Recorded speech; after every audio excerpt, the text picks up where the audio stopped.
All right, hello and welcome to the final lecture, lecture number 17. We'll first start by seeing if there's any questions that have been asked since the previous time, and it looks like we are good to go. So I'll get out of this. And so my plan for today is to just go through this review.cpp file that I made. And what it does is actually, if I bring back up Safari, it goes through all the little topics that were on the exam 3 page, all these fancy things, and I'm just gonna start talking. Maybe I'll keep track of time, and if I start running out of time, I'll try to focus on the ones that are more recent, those recent topics.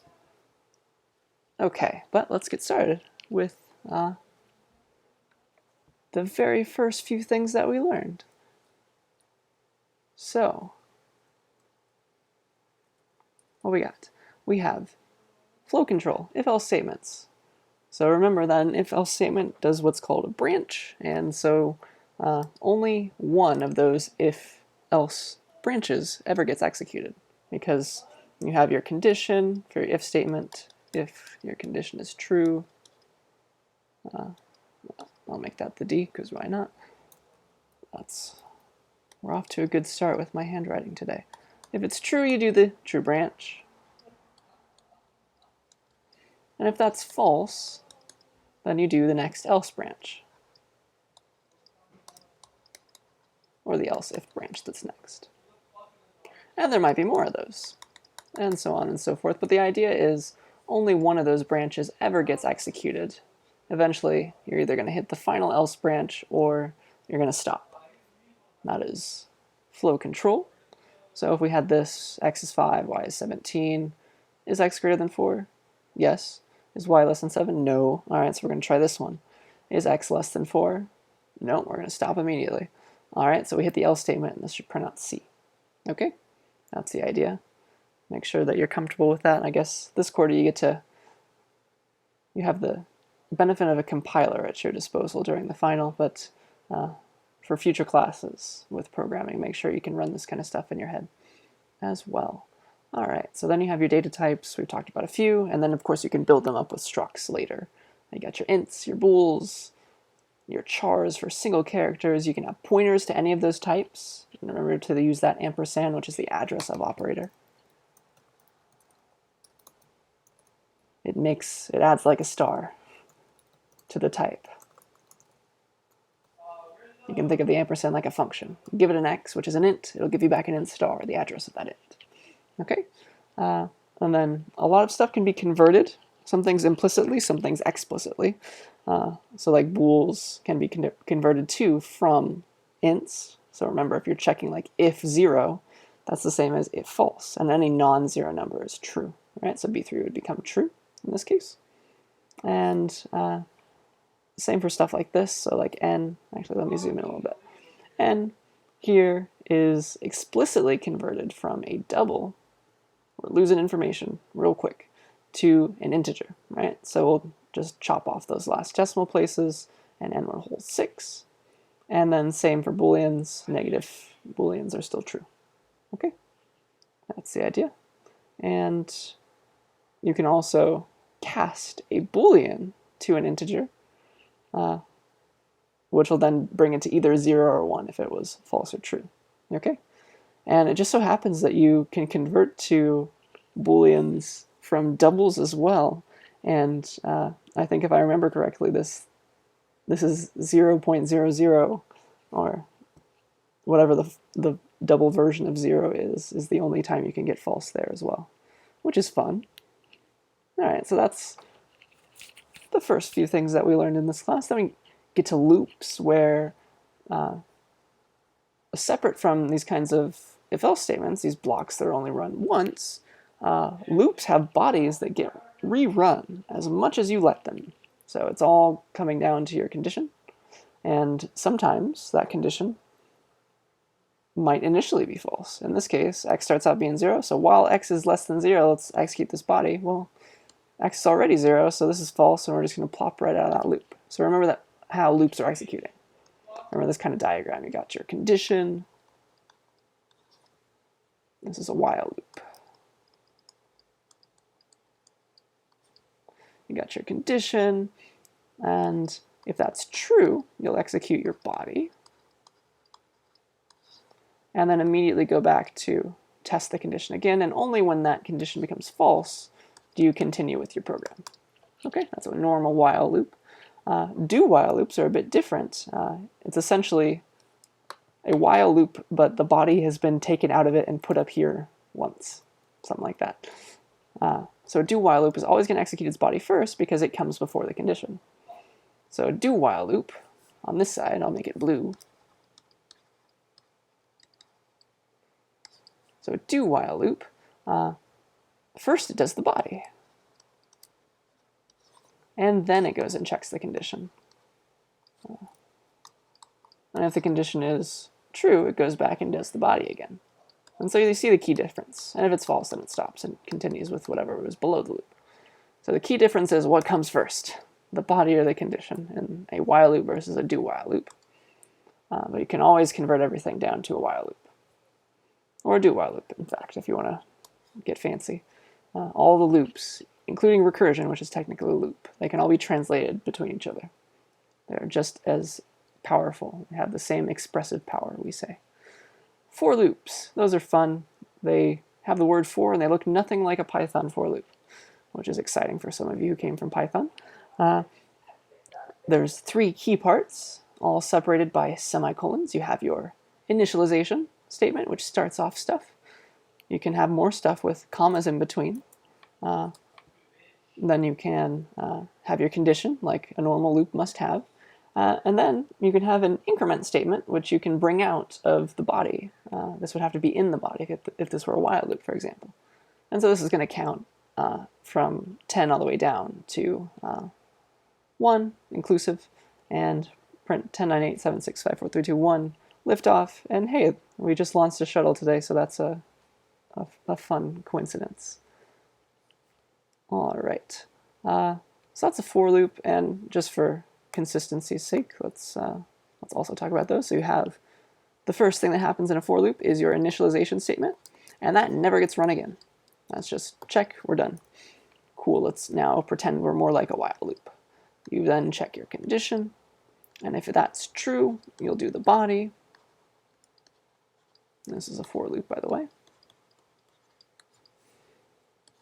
And then you'll come back to check the condition. And then when that's false, oh, sorry, no, you won't. Once you're done with the body, you're going to do your update. You're going to do your little update statement. Can't forget about that. That's the one right here, your increment statement. /increment. And then finally, you'll come back to the condition. And if that's ever false, then you're finally done with the loop. Okay, that is a for loop for you. And all right, evaluating expressions. Definitely look at the precedence table if that is necessary. I'll of course give you a link to that again, but know the order of operations. It's more than just normal math operators. C++ has a few more.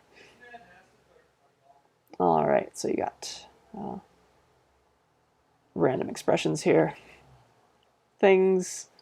Remember that x++ is like a function. It sets x to be 6, but also it returns something back to you if you ever use that in an expression, like something like what, let's say int z equals x++ versus int z equals ++ x. Know the difference?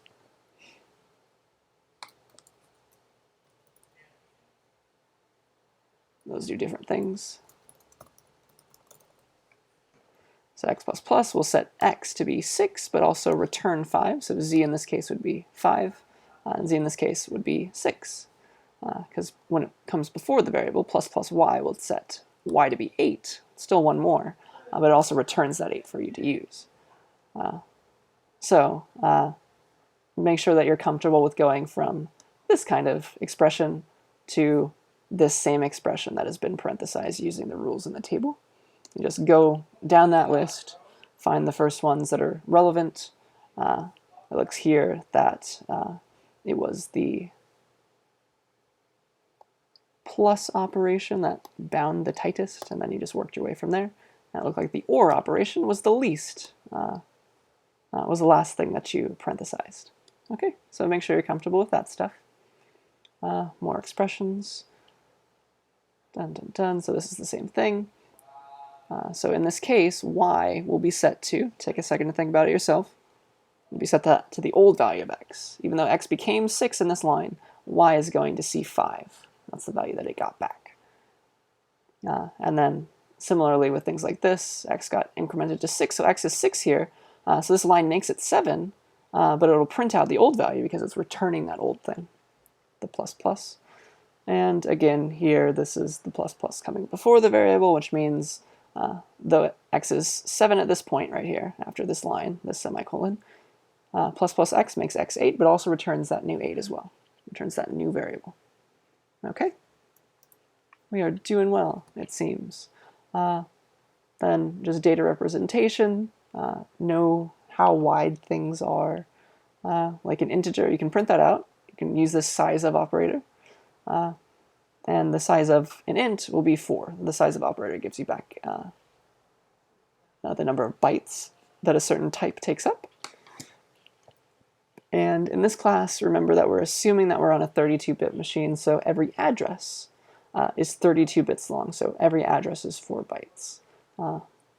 More recently, of course, all of your computers are 64-bit in terms of address space and processors. So nowadays, we're holding 8 bits, or 8 bytes for every address, but in this class, if you're asked to draw a diagram or read one, every address is going to be 32 bits long or 4 bytes. Okay, so ints and pointers are then 4 bytes, doubles are 8 bytes, characters are a single byte, things like that, and the book has more details there. I won't try and test you on esoteric knowledge like this, but understand, especially for those fancier structs, how wide things are and how to draw them in memory and what kind of amounts of memory that these diagrams or any variable declared might take up.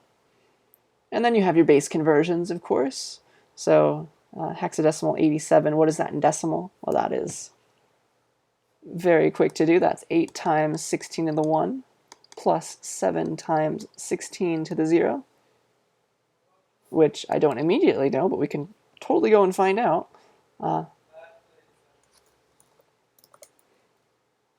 8 times 16 plus 7, 135. And then 87 in hex, or sorry, 87, assuming this is a decimal number, like base 10. Actually, oh no, I can't do it. 87 base 10 is what in hex and what in binary. Remember that you can use your repeated division. So 87 base 10, mod by that base that we're looking for. Mod 16 is, will give you that final digit, and this will give you back the digits in reverse order. Looks like it's 7. And then you do 87 integer divide by 16. And I forget what this is in Python. Is it 2 slashes? Yeah, 5. And then that should be the last digit. We have 5, mod 16 again. That'll give us our next digit. 5. And then, of course, if you wanted to follow this to completion, you do 5 divided by 16, then you get 0 because it's integer division. And then you can start reading off the digits. Every time you did a modulus operation, you got back a digit. And remember that they're in reverse order, so the answer is 5, 7 in base 16. And we can confirm this by making sure that 5 times 16 plus 7 is 87.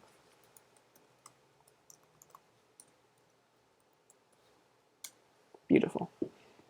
All right, so remember, it's been a while, I know, but remember that. Arrays. Well, let's see here. You have some options for arrays. I did talk about vectors in the last lecture, but I'm not going to test you on those. But remember how cool those were? You could add stuff to the end of them. Arrays, the notation looks like this if you're going to declare one on the stack and give it some data to start with. So this is an array of integers called ARR. It's of size 3, and that is its final size. It gets no more things. If you try and access index 3, there's nothing there. All right? And then similarly, you can declare an array And what it means to do that, of course, is just like declaring essentially 3 int variables right next to each other in memory. Remember that arrays and structs, they're all going to end up right next to each other in memory. And so this line right here, it's going to declare ARR2, but everything inside is just random garbage memory values. They're undefined. So let's initialize all those things to 4, 5, and 6. And so now it's 4, 5, 6. Make sure you're comfortable with diagrams like this. And then you can go and print out stuff in arrays, even with fancy commas and spaces in between, if it's not the end of the array. So yeah, that is arrays in a nutshell. Oh, and also remember that ARR in this case, or even ARR2 in this second case, even though we draw it right here, the name, technically ARR2, it's really a pointer. If you just say it by itself, it's a pointer to its first element. So let's say this is address 100. Bloop. That means AR2 is really holding that address 100. And if these are ints, remember that the next one is 104, the next one is 108. Yeah? Ints are 4 bytes long. Okie dokie. So that's arrays. Passing parameters. That is fun stuff. So we had a bunch of different ways we learned about by value, by pointer, and by reference. So by value is kind of the simplest one. It's going to make a copy of whatever you pass along. So down here in this function here, we'll pass along y being 4 to this by value function, and that just copies it. Y does not change, even though we passed it along into this variable x, and x is 5. They're 2 different places in memory. So we had, for example, if we were to call this test function from main, and the test function had that y variable, which held, was it 4 or 5? 4. 4, and then we called by value, which had an x parameter, and it took y, because we put y in that position. It just set x to be that initial value of y, but then we made it 5. But that x is completely separate in memory from y. Okay, that's the idea. So when you have by value, things are getting copied.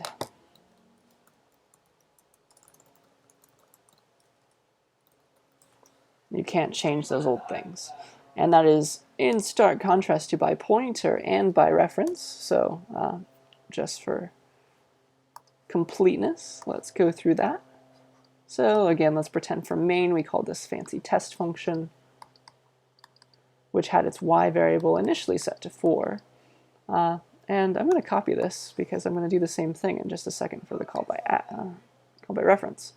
So back to this one. From here we call by pointer. I think that's what we said, or was it by address? No, by pointer. By pointer. And it still has a variable called x. But what did we give it? What did we give it this time? We gave it the address of y, which, let's make one up. That is a not nice looking y. Let's fix that. There's our y. Let's pretend it lived at our favorite address 100. Doesn't really matter for this one, but still. Actually, I will get rid of it. That means x holds the address of y, like this, and then we can go and draw arrows, like that, and then we can actually use this x variable, which is a pointer to an integer, to go and set that thing. We have an indirect way of accessing y, because star x, you can replace it with y. And that'll actually make this become 6. Okay? So that's our by pointer. And then again, if we do it by reference, it's a bit very similar to call by pointer. Call by reference is a bit harder to get wrong. It's the new cool C++ way of doing things, where you don't need as much power as you get with pointers. You can never dereference null, for example, using references. So by reference is weird, and I like to draw that with colors instead. So remember that references are just aliases for previously existing variables. I'll call this by ref. And this gets an x, which is a reference to an integer. And we passed along y to be that reference. And so we have an x in this function, and it is an alias for the y in this function. All right, so x or y, if you say x up here, it's the same as saying y down here. So we say x is 7, that'll make x7. Okay? I hope you see the difference and it's coming back to you. Call by value, call by pointer, call by reference. For these last two, we can access the original variable that was passed along.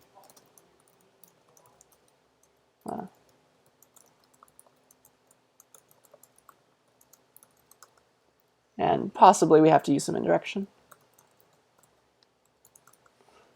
In the case of pointers, we have to dereference that pointer.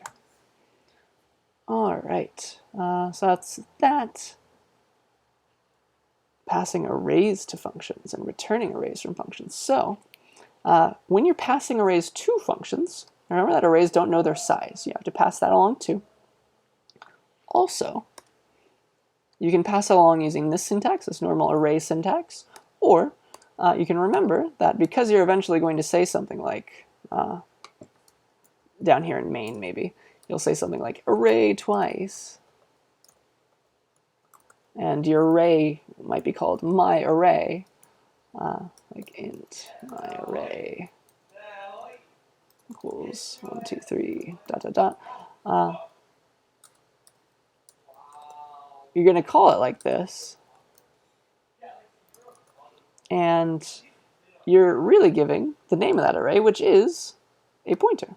Yeah, and you have to do it this way if your array was made on the heap as well. But you have two options. Actually, sorry, you don't have to do it that way. But to return something that is an array, you have to use pointers. So when you're making a function that accepts an array as a parameter, you can use either one of these two syntaxes. They mean the same thing. This one's a bit more explicit because you really are passing along a pointer. Okay, to return an array, you must return an int star. This kind of syntax, in C++ at least, makes no sense. It's got to be int star. And to make an array that we can actually return, a non-local array, we got to make it on the heap. Okay? So this is going to make a new array of the original array's size times 2. So it's going to be twice as long as the input array. And it looks like what this is doing is it's copying that array twice into this new array. So it's doing something like, if the input array was 1, 2, 3, new array would be of size 6, and it would look like this. 1, 2, 3, 1, 2, 3. Okay. Not too bad there, I hope. Because initially this is like 0, and this is then size. And so it's always starting over halfway through. Okay. And so that's that syntax. Pointers now, a bit more in depth. So here is a global variable that is can accept a pointer to an integer. Remember that you read it backwards. The star means pointer to, and then int means an integer. So this global pointer variable is a pointer to an integer. And we can use pointers to indirectly access things. So here is our int x, and we can make p point to that x. So it's going to hold p, the box in memory, will hold the address of x. Oops, don't know why that happened. And then you can use star p to reference that box, follow the pointer to get the original x. So star p is equivalent to x in this case because we've set it up to point to x. So then if you printed here, you'd get out 5 because that is x. And then here we can also make a new integer on the heap, and you can actually give it an initial value. Start out as 55. So this will print out 55. And because we made this int star, this heap pointer to an integer on the heap, inside of this pointers function, if we just let this function return without anything else, we would have a memory leak, right? Because we would then lose access to this place on the heap. We had no other way of getting to it. But we can save it around in this handy-dandy global pointer variable that we made for ourselves.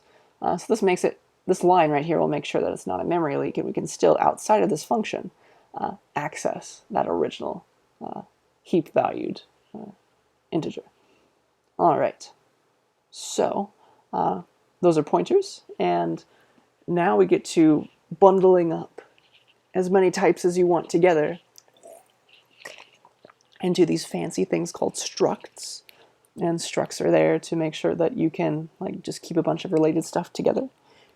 Because it would be a pain to be like, I want 2 points, so I need to say like int x1, int y1, int x2, int y2. No, I'll just say point p1, point p2. Much easier that way. And then also remember how things are laid out in memory. It's very important. They're kind of like arrays, and that's the hint, and that's actually the reason you can actually use this array syntax. That's the reason it makes sense. So a struct, all of its members are laid out in memory contiguously in the order in which you declare these variables. So if I say point p, just like that, it's going to make me a struct called p that holds an x and a y, and p is 8 bytes. Or wait, were these doubles? No, they're ints. They're 8 bytes long, this entire struct, because this is 4 bytes, this is the next 4 bytes. And they go in order, remember? So if p started at address 100, that means that x, its first member variable, starts at address 100, and then y starts at address 104. Make sure that that makes sense to you. Okay, then we can go and use these structs. You can initialize using this array-like notation. You could also use the fancy, or the slightly more difficult way, more typing way of declaring that is now uninitialized, and then initializing each member variable one by one. And then you can have, of course, pointers to any type, including structs. And it does get a bit difficult, I know, to have a pointer to a point, but that's just to make sure that you're keeping all this straight in your head. We're challenging you. So this pp is going to hold the address of p2, which is this struct right here, and now we have another way to access p2's member variables. We can say pp arrow y, because that arrow operator does the dereference and dot, equivalent to star pp dot y equals 5, and also equivalent to p2 dot y equals 5, right? Because pp points to p2. And then you can also just use the normal equal sign operator. If you get to CS24, you'll learn exactly why this makes sense and why it copies everything over. It's called a copy assignment operator, but you can just think of it as normal assignment.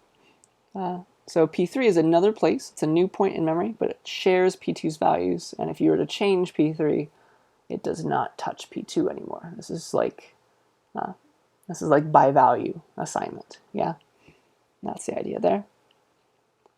And then more pointers and structs. So if you pass along a pointer to a function, like this function is supposed to take a point, which has an x and a y, and set every member of it, which is the x member and the y member, to 0. And so using this pointer, because we can use that to access the individual places, the original point that was passed along, we can use that arrow operator again to set x and y to be 0 like this. So after this function returns, assuming we call it from this one, P2 starts out being 1, 2, but then it'll end up being 0, 0. Okay? All right. Pointers and arrays. Well, remember that an array is just a pointer to its first element, and you can use pointer arithmetic as well to do fun stuff. In fact, this function is going to print an array in order, and the way it's doing that is kind of weird. So let's say we pass along an array to this function. We give it that array and its size. Let me actually walk you through this code using a diagram. It's kind of fun how it prints that array. But it's using pointer arithmetic to print that array. And remember that pointer arithmetic adds to, is when you add or subtract things from a pointer. So pointer arithmetic, when you add subtract from a pointer, you move that address that it's pointing to to the next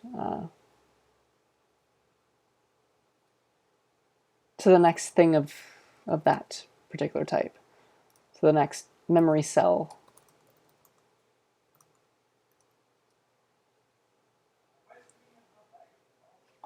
And I think a diagram would make a bit more sense. I'm confusing myself as I write this. The idea is, if I had ARR, let's say it was 1, 2, 3, and ARR is really a pointer to its first element. It's pointing right there. When I say ARR plus 1, you move ARR to be the next int in this case, if this was a pointer to an integer. Okay? So ARR, or I'll just write it. ARR plus 1 is the address of the next int. Because the compiler is smart and it knows that ARR is a pointer to an int, so if I say plus 1, I want really 4 bytes later in memory.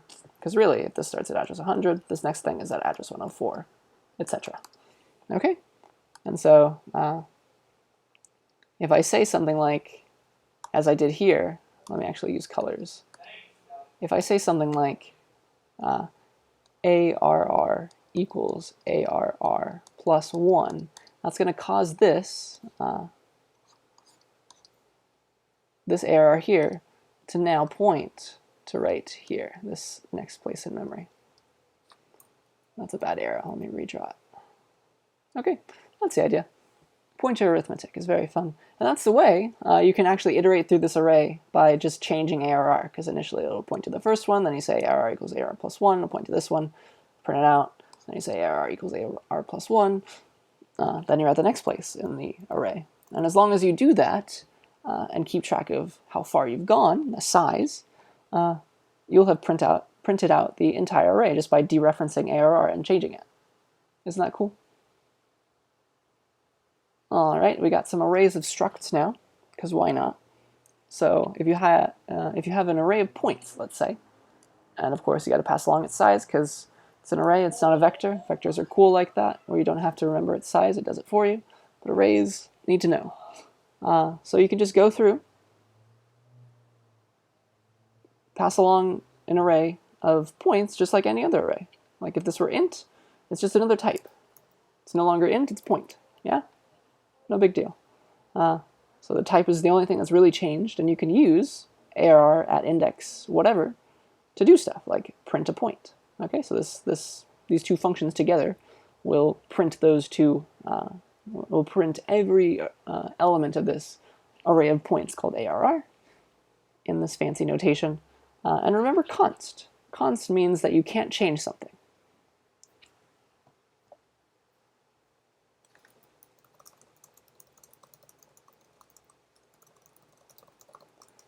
It's good when you, it helps you limit bugs, actually, in functions like this, because this print function should never be allowed to change the point that you passed along. And we're using a reference because it saves memory. Things aren't getting copied. It's just an alias for something that's already there in memory.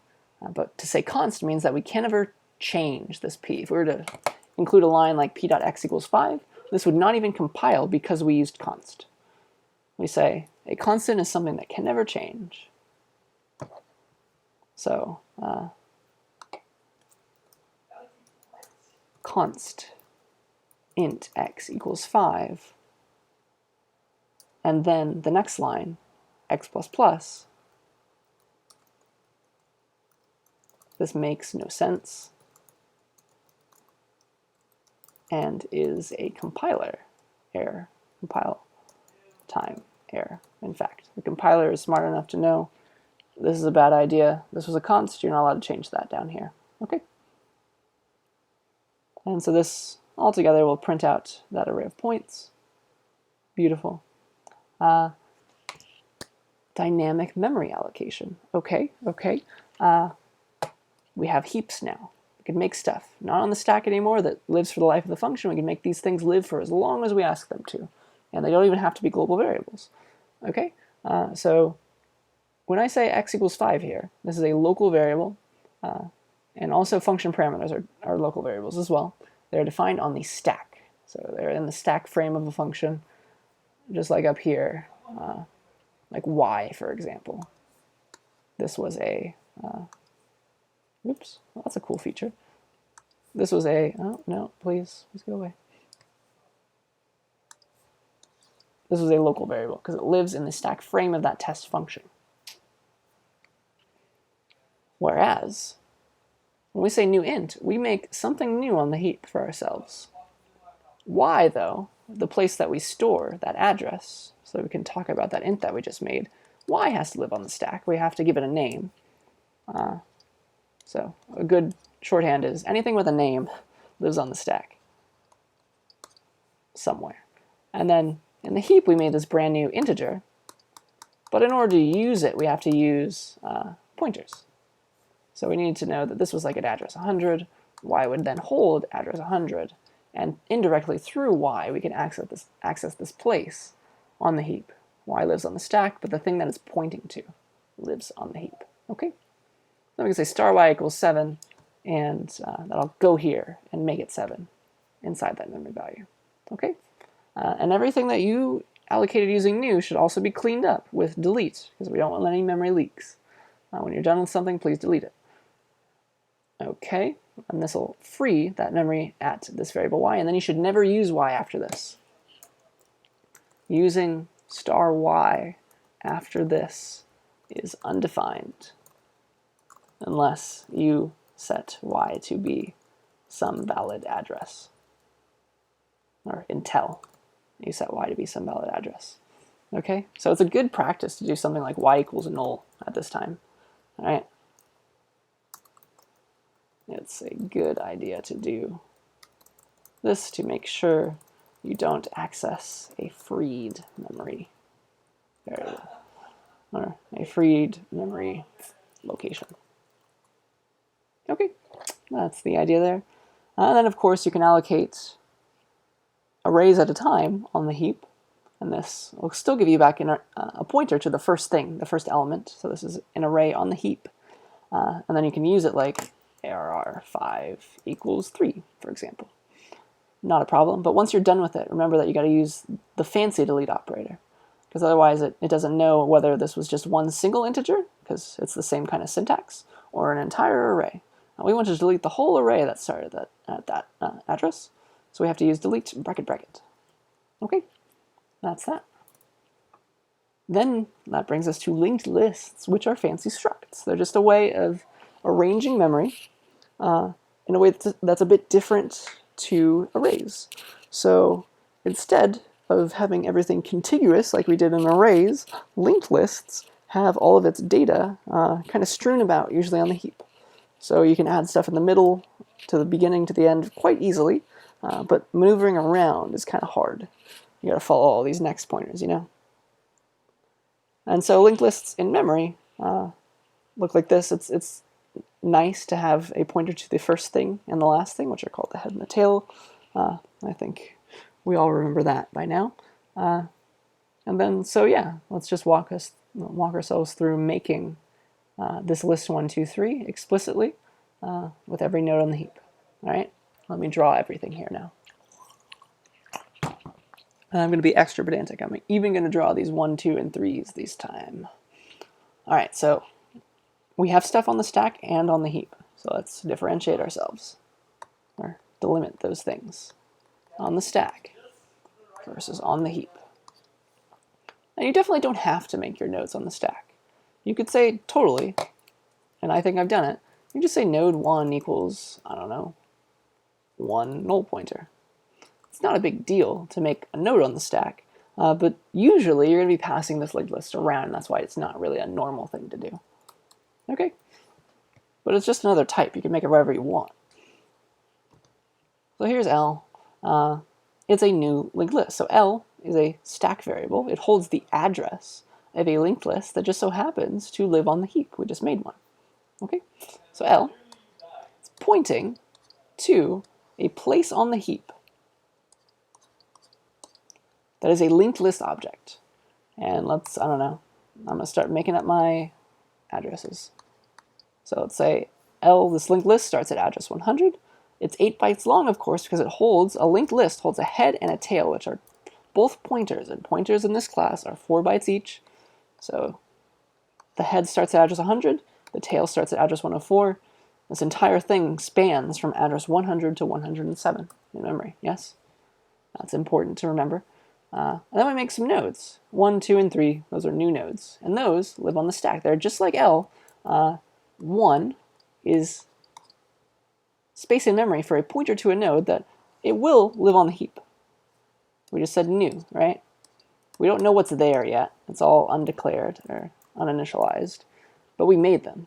Like 1, we made 2, we made 3.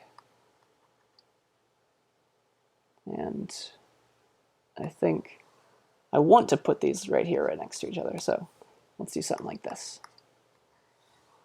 And, of course, these all live in memory still. So they have starting addresses. So let's say that 1 starts at address, I don't know, 108. That means it looks like this. And make sure that you can go from this kind of diagram that I'm making right now to an actual table. Know how wide everything is, know how to draw them in memory. Like even L, we'll give all these locations in just a second. 108, and then this is again 8 bytes long because the first thing is an int, 4 bytes. Then the second thing is a pointer, another 4 bytes. All right, so then we have, let's see here, 108, 112, 116, 120. I'm just going to use decimal addresses here. If this starts at address 116, definitely doesn't have to. Like, let's just make this one way out there. Let's make this one start at address 200, because why not? This will hold 200. You get no guarantee as to where anything is saved in memory. 204. Okay, so we have all this stuff set up, and these are all undefined, like question marks all across the board. Now, what happens? Well, we're going to set 1's data to be 1, 2's data to be 2, and 3's data is a typo, that should be 3. All right, so 1's data, make it 1, 2's data, make it 2, 3's data, make it 3. And then 1's next is 2, 2's next is 3, 3's next is null. And this is a different way. This is like the C-style way of writing null. You could equivalently write 0 or null pointer. No big deal. I'm just going to use this one for once. It's the older style. Just know to recognize it. /0/null pointer. All right, so that sets up these pointers just like this. So this is going to hold 116. It's going to be the starting address of this node. It's going to hold 100, or it's going to hold 200. So the starting address of this node, and this guy is going to be null. All right. Then L's head is going to be 1. L's tail is going to be 3. So that's the first and the final nodes. So again, 108 here, 200 here. Boop, points to that. And it points to the start. When I write this arrow, it's always pointing to the start of this thing, even if I don't hit the start of it with my arrow. When you have a pointer, you always point to the starting address of something. Okay, and then of course these can also have addresses, like maybe this is 300, 304. They don't even have to be next to each other. 312, 316. All right, just know that these are all 4 bytes long. Like this cannot be 302, for example, because 300 takes up address. 300, 301, 302, and 303. It's 4 bytes long because it's a pointer. All right, so that make sure that this can't happen, but this can. All right, so that's our memory diagram. Remember, these are all pointers, either to nodes or a linked list. This is a linked list. All these are nodes. Okay, that is your basic linked list setup. Beautiful. And we just made that list. We can return it. Return the address of that linked list node. Okay, we're getting there. Strings. Let's see how we're doing on time. Oh yeah, we're fine. We have different kinds of strings in C++. We get the old style C strings from the C language. Those are just arrays of characters with a special terminating null character. Remember that? And you can also arrange for your array of characters to be larger than you initially need it to be. No problem.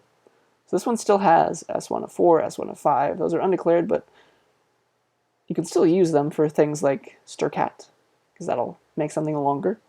And I think I had a question a while back about when would you ever use a C string? And my answer was, yeah, you should probably never use it unless you're forced to, and that's usually the right answer, but sometimes like arrays are really fast for like really low level operations. If you're doing some kind of like engineering embedded system kind of thing where you don't want to like use a lot of memory, you want to be very in control, sometimes arrays and transitively by that C strings, which are essentially arrays, might be a bit more efficient for your purposes. But you can always, usually, if you have enough memory, convert a C++ string to a C string and get the insides of that. So a lot of the time, there's no real difference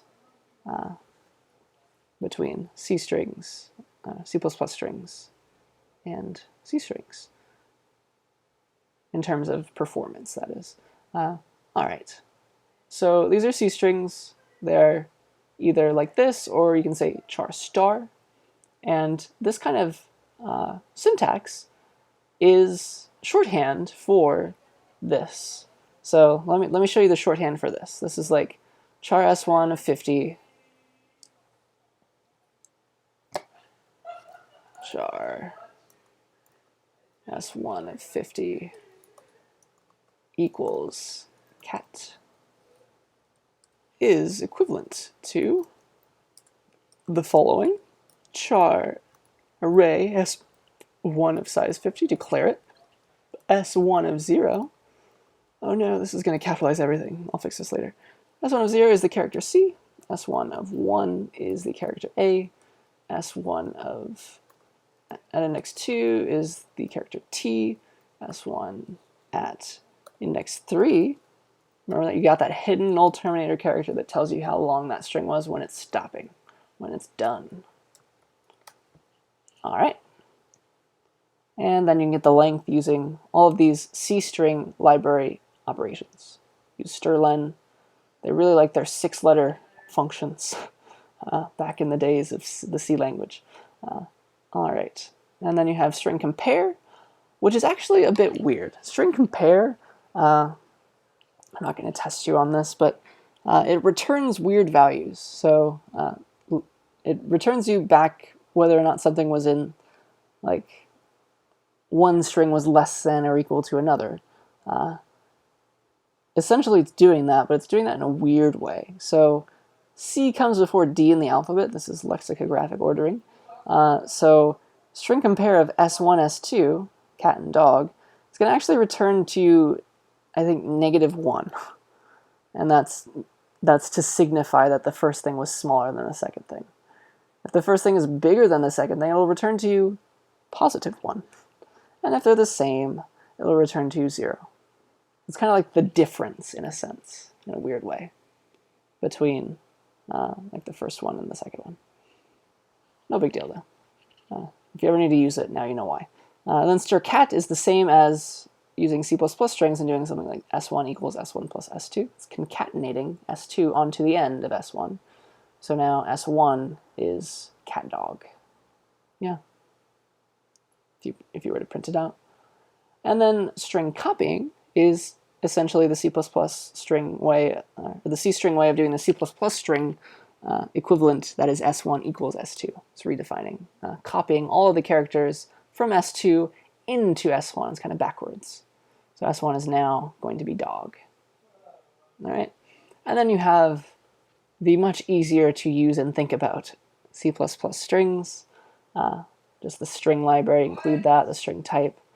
You can make any, you can use the same syntax, and a lot of the time in the implementations of the C++ string library, it's using C strings way down there, but you don't have to worry about that.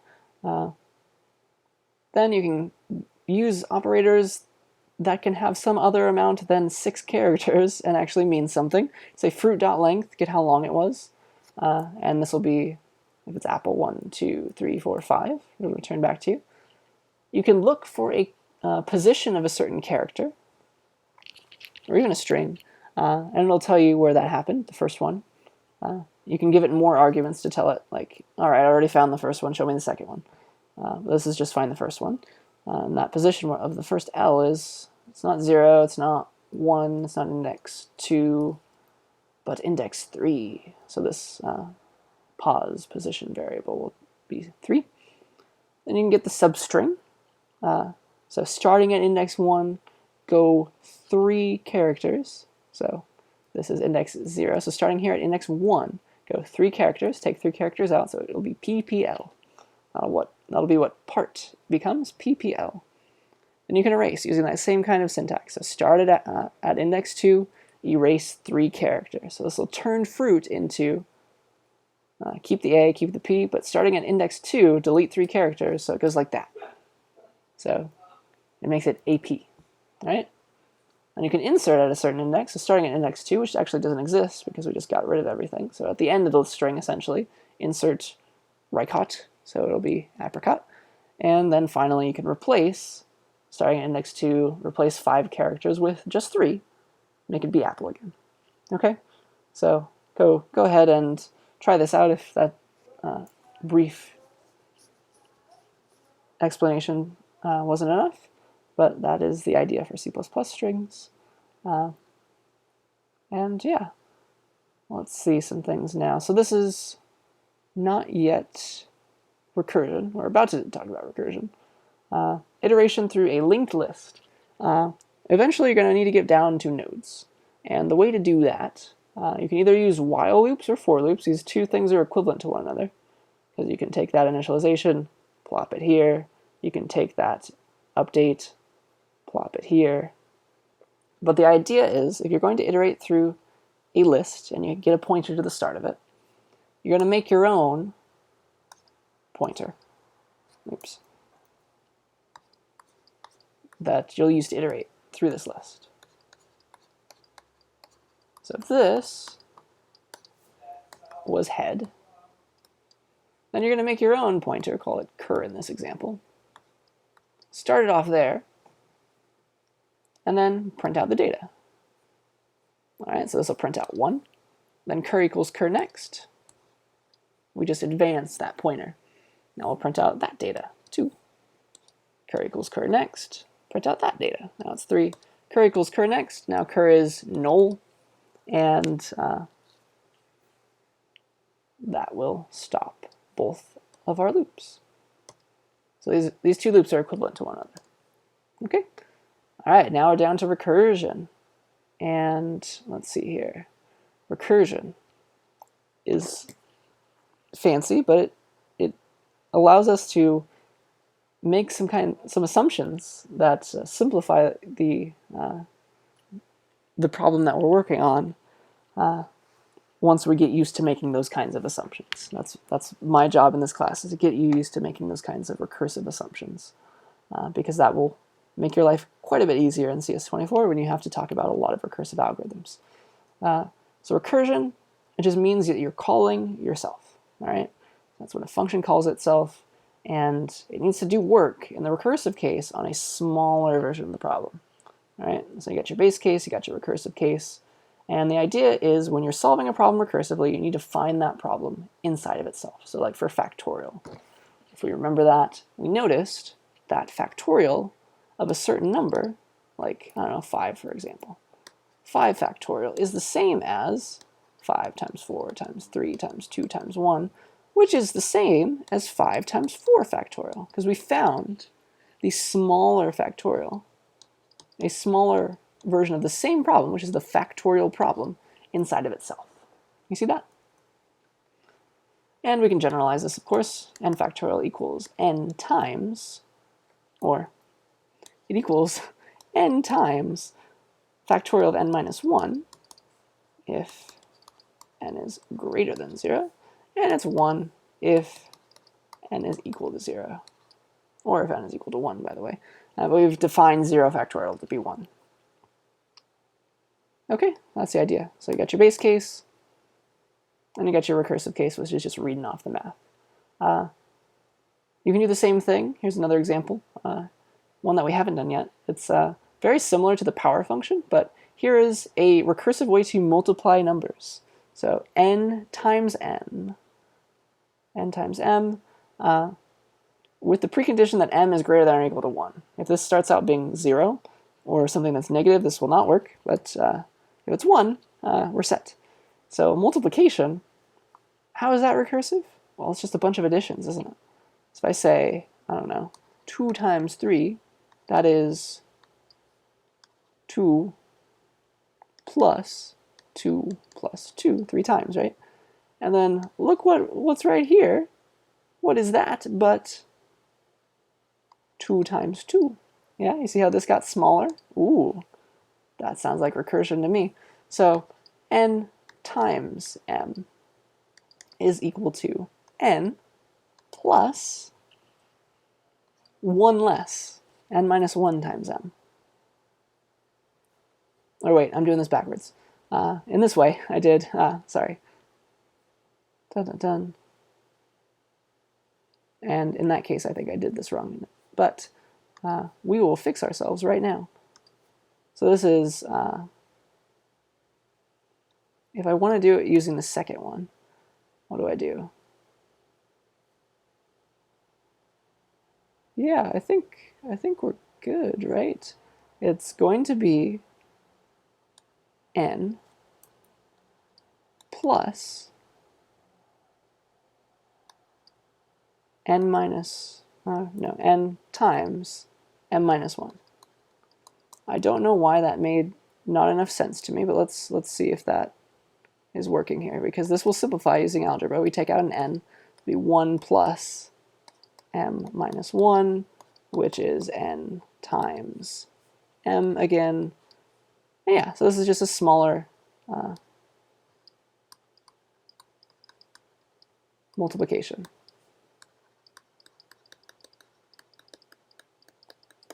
I confused myself. So yeah, it's n plus n times n minus 1. Okay, and so you got your base case, you got your recursive case, and let's watch it work.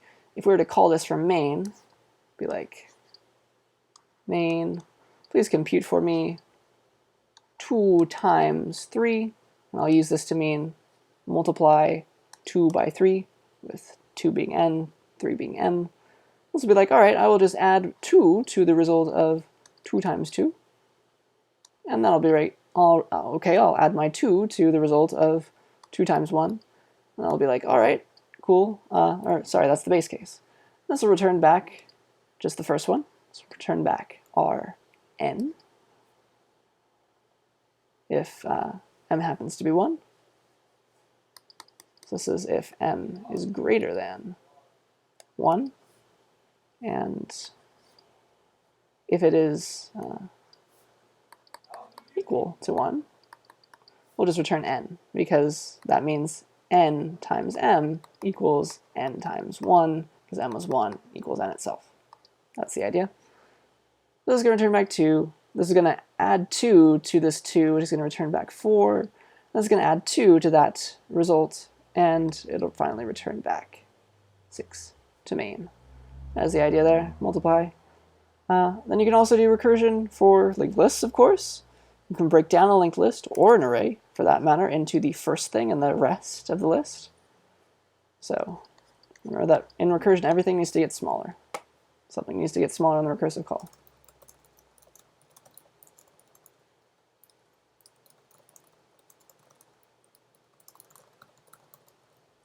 Otherwise, you can get into an infinite loop.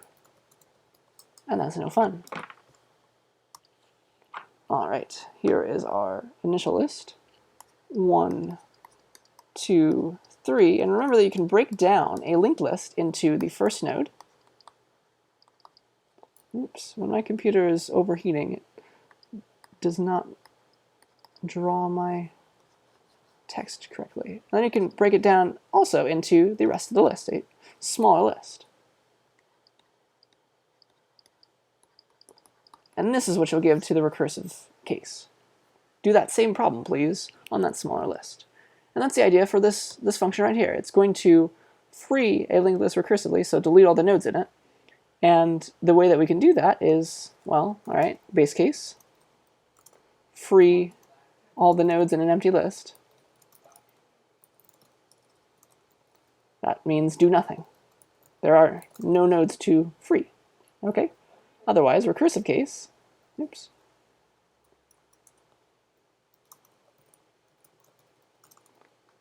we're going to free the smaller list. We get to assume that that's going to work, so we're going to make our recursive call on this smaller list to free all the nodes in it. And then we just need to build up the final answer. Just consider that one node we haven't considered. And since we're getting rid of everything, go ahead and get rid of it. So free the smaller list. The smaller list starts at head next. And then delete head, that one node that will get us the final answer correctly. Okay? And then my final two examples of recursion, print a list forwards, print a list backwards. So again, we have a base case and recursive case. So for print a list forwards, again, in the base case, we do nothing. Print all the nodes in an empty list. We do nothing. In a recursive case, though,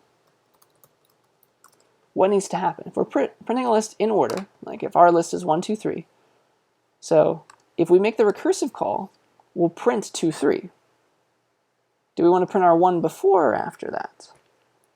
We want to print it before. We want to print this list in order. So the first thing that we're going to do in the recursive case is print our head, then recursively make that call. Print the smaller list. All right, we're doing a smaller amount of work. We're building up the final answer correctly by considering our head, putting the cout call in the right spot, and we're good to go. And then same for this one. Print list backwards, my final example here. In the base case, usually for linked lists, it's the empty list case.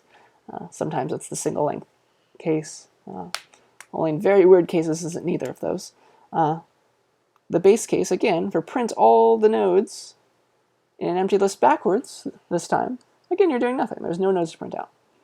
In the recursive case, things go interesting.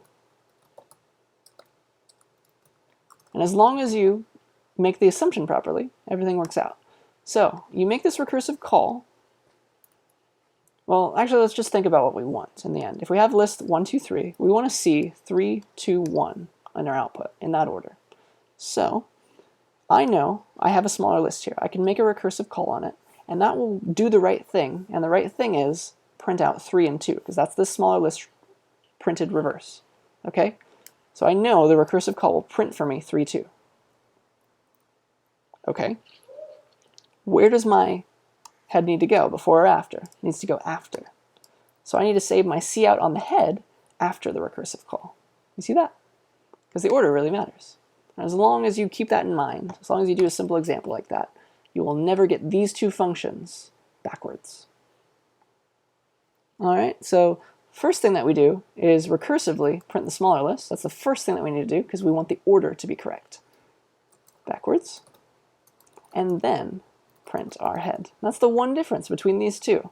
You mess up that order, the list that you thought you were printing out in order becomes backwards. But we know exactly why, because we know what we can assume when we call this recursive function on the smaller list. We know what it does, and we can therefore determine the order in which we should make that recursive call relative to what we should do with our head. Okay? So that in a nutshell is everything that I wrote here. We actually went through 460 lines of code today, very quickly. Hopefully you can slow me down, speed me up, whatever you need to do. But yeah, this is our last lecture. Thank you for putting up with me through this interesting quarter. Yeah, I will have my office hours on Wednesdays now. Remember that. I will indeed have my office hour during finals week. So you still have 2 chances to meet with me, depending when you're watching this. And then, of course, we also have the tutors and the TAs. But yeah, just remember, I'll have office hours this day and this day, the day before the final as well, during the same times. And yeah, your final is on the Thursday of finals week, starting at noon. So good luck with that. Good luck with your studying. And yeah, thanks for watching.